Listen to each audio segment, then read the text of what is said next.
Hindi biro ang pinagdaraanan ng mga kababaihan lalo na pagdating sa mga sakit na mas karaniwan sa kanilang kasarian. Nagsisimula ang breast cancer sa paglaki ng cells sa breast tissues. Nade-develop ito sa bahagi ng lymph nodes, sa lobule kung saan napoproduce ang gatas at sa mismong milk duct. Makakatulong ang biopsy upang masuri kung positibo ba ang pasyente sa cancer. Prone dito ang mga babaeng nagkaroon ng buwan ng dalaw bago mag 12 years old at mga nag-late menopause paglagpas ng edad 55. Iniuugnay rin ang family history sa pagkakaroon ng breast cancer. Ayon naman po sa makabagong pag-aaral, mayroon daw kinalaman ng stress at kakulangan sa tulog sa pagkakaroon ng breast cancer. Kaya mas tumataas ang risk nito sa mga nagtatrabaho sa night shift at sa mga madalas bumiyahe abroad. Wala pang sapat na basihan na nag-uugnay sa cancer at sa madalas na pagsusuot ng masisikip na damit o bra na mayroong underwire. Pero maaari pa rin po itong magdulot ng discomfort, pagsakit at pamamaga ng dibdib. Wala ring sapat na pag-aaral na nagsasabing ang injury sa dibdib o pagkaipit ito ay nauuwi sa breast cancer. Pero maaari itong maging sanhi ng pagkakaroon ng benign na lump o di naman kaya ay bukol sa dibdib. Hindi lamang din po mga babae nagkakaroon ng breast cancer dahil 1%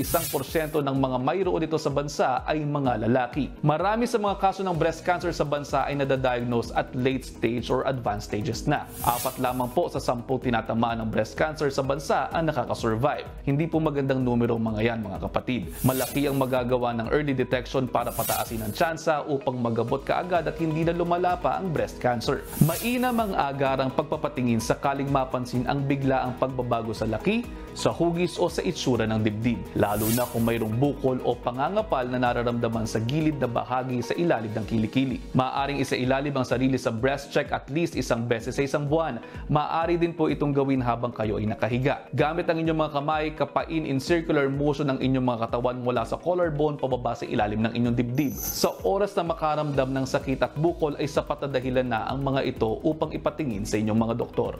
Happy Women's Month po! Kung may nais kayong itanong, i-ask Doc Dex lamang yan sa aking Facebook page o sa official page ng Good Morning Kapatid.